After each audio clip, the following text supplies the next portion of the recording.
I'm the behavioral health candidate. I've worked on the crisis team for King County for the last 3 years. After that, I came back down here to Pierce County just recently. We're working on a huge program to get more resources throughout 5 counties: Pierce, Mason, Thurston, Kitsap. The whole thing is that we have a hard time with individuals who need resources across that county line, such as we see in Bonnie Lake and Enumclaw. So we've been bridging that. I've had to answer crisis calls for suicide, DV, all of that in places like Bonnie Lake, Enumclaw, Auburn, right there in Sumner, when we have to go across that line and we don't have enough services. I believe, the only candidate in my race that is endorsed as a humanist by the Center for Free Thought and Equality. I've lived in Pierce County the majority of my life, except for through my teens and my early 20s.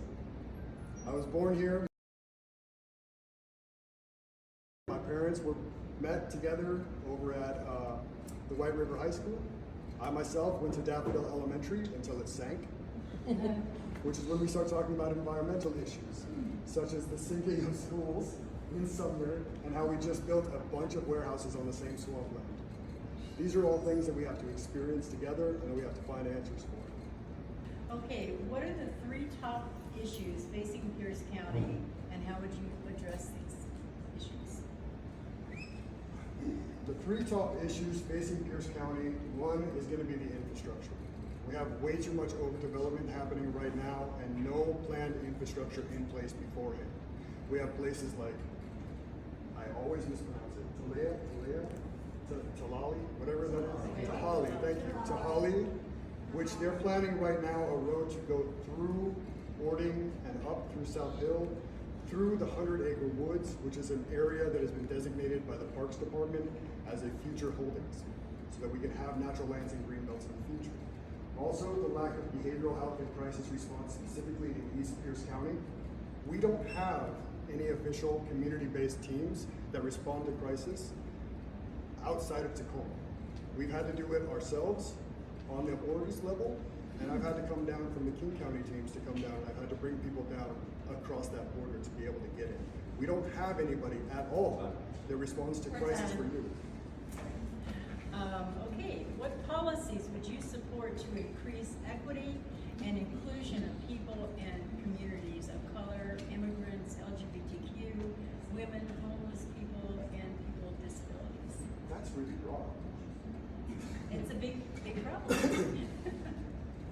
So, on the topic of equity and inclusion and equality and justice, one of the big things that we have right now, I'm on the COC for Pierce County, and the COC is the Continuum of Care. It's the HUD governance board for Pierce County. For housing, for access to behavioral health, for mental health, for addiction, for shelter even. All of these services that we need on the baseline for the boots on the ground are being held off by the Trump administration.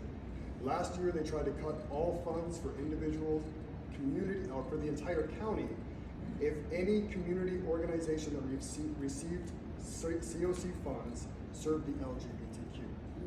This year, they're trying to cut funding for anybody, for any organization at a county level. They're cutting all of our funding if we offer anything called harm reduction or anything that can be considered harm reduction.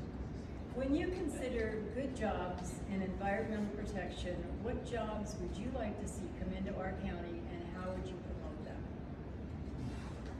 First of all, we've lost a lot of jobs on the basic community level. We're losing a lot of farms. We're losing those farms for warehouse spaces. And when we look at a farm, we're looking at seasonal work that can employ, a single farm can employ a couple hundred people easy. The little wedding venues that are being replaced, that are replacing the farms, are adorable. We need a couple of them, but for those, they only maybe employ a couple of people. But we're looking at road maintenance, development, housing, all of these union and labor and skilled trade jobs that we are losing to outside investors, outside groups, outside non-union groups, non-union workers, and I believe the unions were telling me something about ghost crews that just disappear as soon as it's over. These don't bring funds into our area, and they don't bring jobs into our area. Thank you. That was great. Yeah. All right.